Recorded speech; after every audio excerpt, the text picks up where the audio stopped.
Assalamualaikum warahmatullahi wabarakatuh. Semangat belajar. Semoga kita semua dalam keadaan sehat. Berjumpa lagi dengan saya Pak Erik. Hari ini kita akan belajar tema 5 ekosistem. Subtema 2 hubungan antar makhluk hidup dalam ekosistem, mata pelajaran SPDP tentang pementasan tari. Sebelum kita mulai belajar, agar apa yang kita pelajari bisa menjadi ilmu yang bermanfaat dan di setiap detiknya bisa menjadi pahala bagi kita semua, mari kita awali dengan membaca basmalah terlebih dahulu.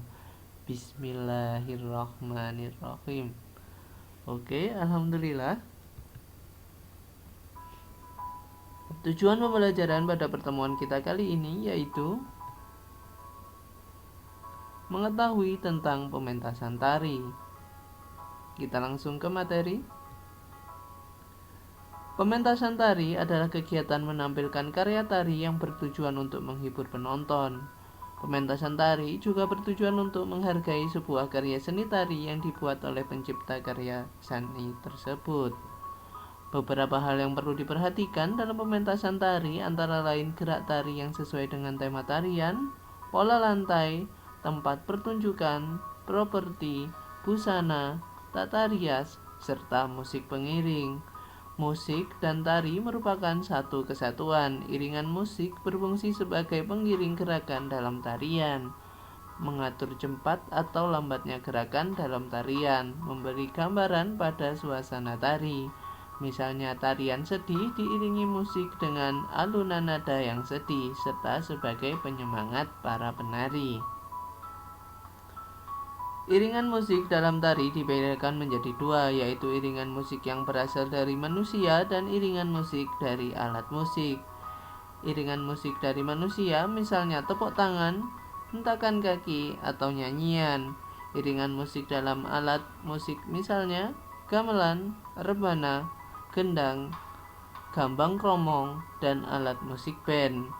Berikut contoh tari dan alat musik pengiringnya. Tari Saman dari Aceh diiringi musik rebana, tari Serimpi dari Yogyakarta diiringi musik gamelan, tari Lenong dari Betawi diiringi musik gambang kromong. Jenis pola lantai dalam tari. Pola lantai adalah garis yang dilalui oleh para penari saat memperagakan gerakan tari. Pola lantai dibuat untuk memperindah pertunjukan karya tari. Ada dua macam pola lantai, yaitu pola lantai lurus dan lengkung.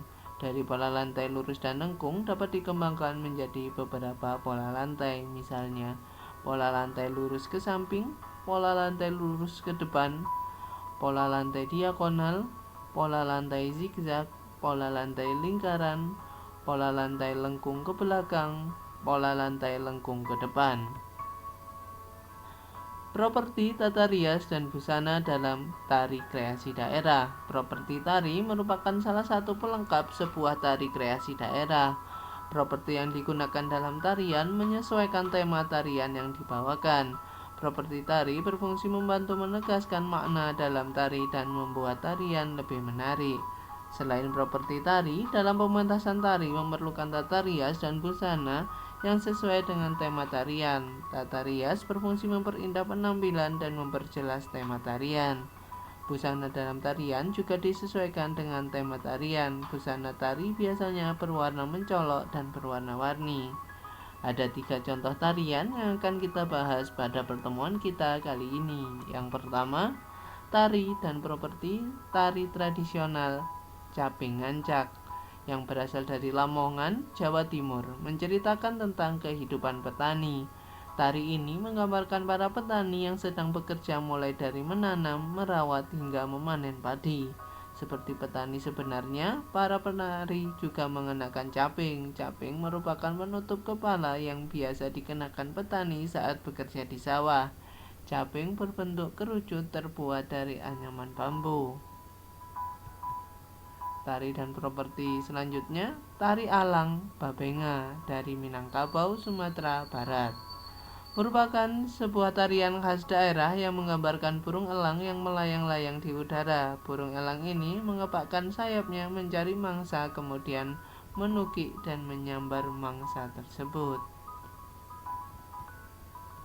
Selanjutnya, tari Turuk Langgai. Alam tidak dapat dipisahkan dari kehidupan masyarakat suku Mentawai yang tinggal di Pulau Nias, Sumatera Utara.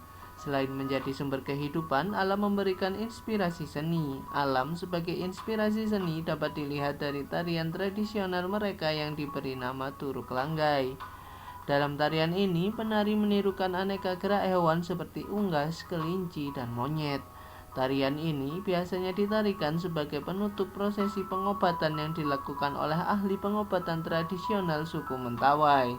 Tujuan tarian ini adalah memberikan penghiburan kepada si sakit agar segera sembuh.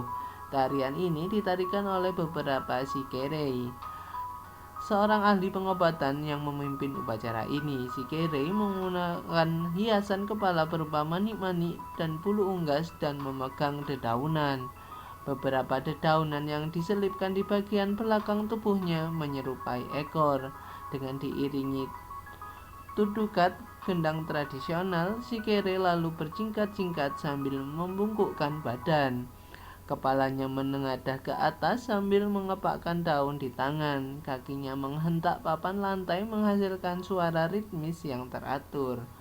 Keduanya berputar-putar berkeliling, terkadang saling mengejar atau berjajar berhadapan. Lengkingan keluar dari mulut sikerei. Dalam temaram lampu petromak, bayangan para sikerei yang menari jatuh di dinding, tampak hidup seperti dua ekor burung menari tidak di alam bebas. Usai menarikan gerakan unggas, sikerei kemudian melalui gerakan yang lain. Ia melompat tinggi dan terlihat lincah bagaikan seekor kelinci.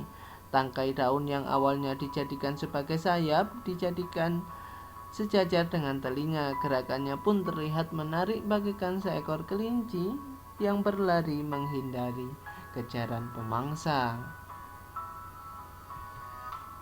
Kesimpulan pada pertemuan kita kali ini yaitu pementasan tari adalah kegiatan menampilkan karya seni tari yang bertujuan untuk menghibur penonton.